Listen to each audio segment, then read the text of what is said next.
pertama, kenapa Bapak tertarik menjadi pengawas TPS, Pak? Karena saya rasa saya pengen berbuat untuk warga saya dan juga negara. Baik, Pak. Selanjutnya, apa saja tugas pengawas dari tempat pemungutan suara, Pak? Tugas pengawas, Tugasnya apa aja, Pak? kalau saya bekerja di tentang pencatatan dan pendataan warga yang akan memilih.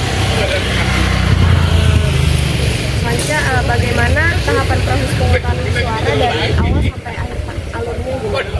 Kalau tahapan pilkada ini, jadi pertama kita memang mengirimkan berkas undangan data warga-warga yang akan masuk, dan setelah itu lalu mereka selanjutnya melakukan pemasukan. Nah, setelah itu nanti setelah kita melakukan penghitungan, setelah melakukan penghitungan suara selesai, kita akan sampaikan kotak suara ke tingkat kecamatan. Baik, Pak. Selanjutnya, apa ada kesulitan atau kendala selama pemungutan suara, Pak? Sejauh ini sih tidak ada, paling kalau dibilang kendala ya nggak ada.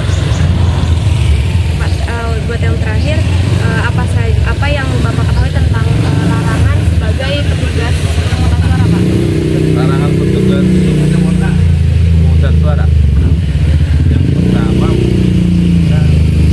Waktu menunjukkan pukul 12:10. Wah, itu aja dah. Terima kasih, Pak. Terima kasih atas waktunya, Pak.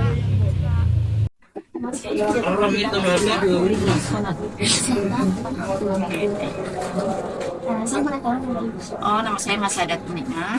Kebetulan saya di Ketua KPPS TPS 08 dari Barisan.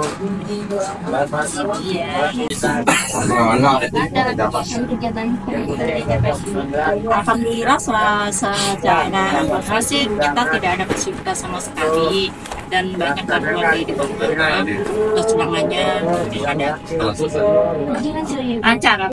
Bagaimana prosedur pemungutan suara? Prosedurnya nanti warga setiap hari 2 menit pelaksanaan pilkada kita sudah menyebarkan undangan di DPT, yaitu data surat undangan itu, dan untuk mendaftar dan bertanda tangan. Bagi yang tidak mendaftar di DPT, mereka bisa diberikan waktu sampai jam 11 dengan membawa di KTP asli bahwa menyatakan warga tersebut bertempat tinggal di daerah Bagaimana panitia TPS menangani situasi jika terjadi kesalahan dalam pengisian tersebut? Mengatasi kesalahan dan pengisian suara itu ada beberapa hal ya, karena kita biasanya menggunakan penghitungan dan kita akan diawasi dengan pengawas dan saksi. Apabila mereka tidak merasa berkenan, kita akan berhubungan. Tapi biasanya sih kita akan karena memang kesalahan itu kan terkadang kita tidak ada kesengajaan seperti itu. Iya.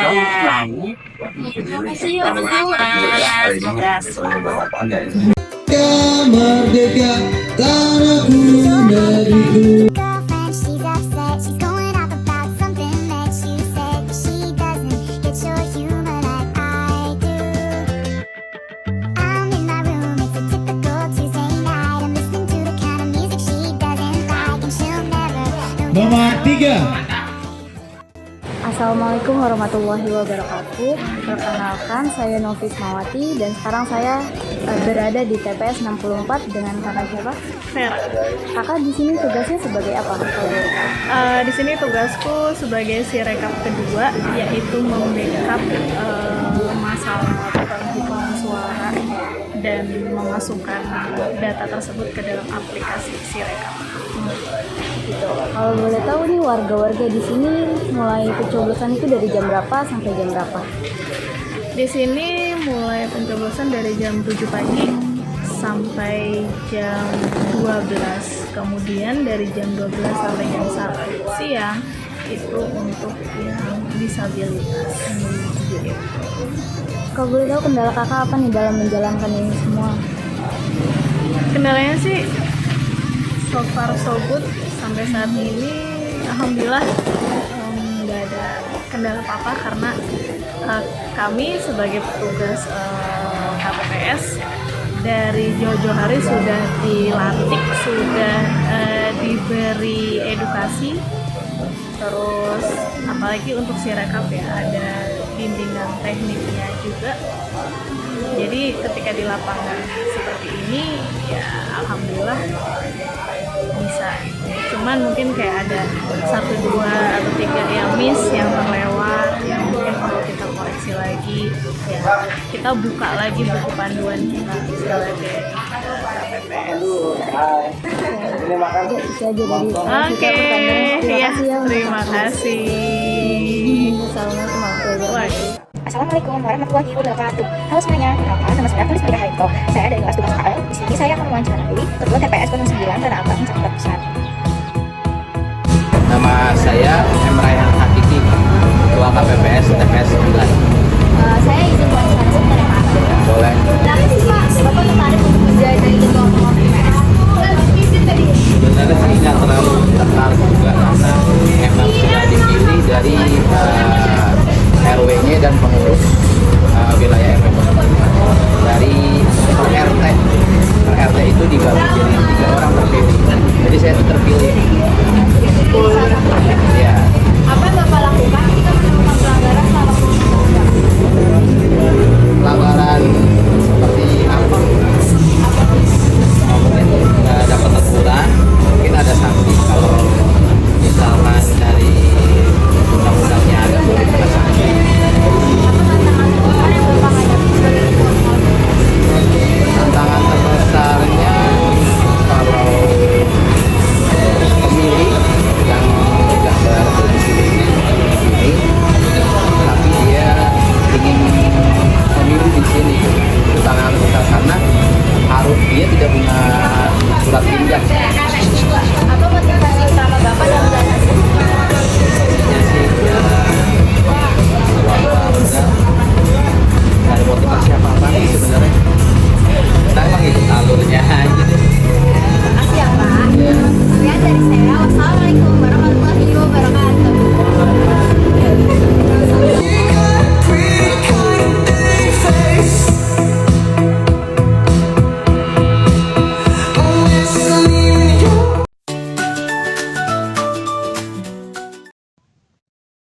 आया मैसेज नहीं तेरा से तू मेरा ढोल मिठा नाराज तन है. Assalamualaikum, selamat pagi. Saya Zaskia Putri Anjani dari SMK Negeri 41 Jakarta. Boleh saya mewawancari dengan Bapak tentang pemilu kada di TPS ini? Sebelumnya dengan Bapak siapa? Saya dengan Bapak Chandra di TPS 06. Apa yang memotivasi Anda untuk menjadi petugas TPS pada Pilkada 2024? Untuk mensukseskan acara pemilihan gubernur dan wakil gubernur. Jelaskan proses pemungutan suara di TPS dari awal hingga akhir. Kalau prosesnya begitu warga datang, nanti kita terima, diarahkan oleh Pamsung. Nah, terus kemudian kita terima di KPPS 4 dan 5. Kita verifikasi terlebih dahulu apakah warga membawa C pemberitahuan. Nah, begitu sudah membawa C pemberitahuan, nah, kita masukkan pengecekan data apakah benar. Ketika verifikasi sudah benar, maka warga yang hadir, nah, kita minta untuk mengisi absen, nah, kehadiran dengan tanda tangan. Setelah itu, nah, warga mengambil nomor urut antrian, kemudian duduk di tempat antrian. Nah, setelah itu kemudian ketua KPPS akan memanggil nomor urut sesuai dengan urutan warga yang hadir waktu itu. Nah, begitu sudah dipanggil, nah, warga langsung mendapatkan surat suara untuk diterima dan dicoblos di bilik suara. Setelah dicoblos, ya, jadi kita arahkan warga tidak boleh membawa handphone. Yang kedua, warga harus mencoblos dengan alat yang sudah kita siapkan. Nggak boleh pakai spidol digambarin, itu nggak sah. Ya. Kemudian mencoblos di garis paslon. Setelah benar, mencoblos di bilik suara, kemudian dilipat kembali. Setelah dilipat, keluar dari bilik suara, dimasukkan ke kotak suara yang sudah tersegel.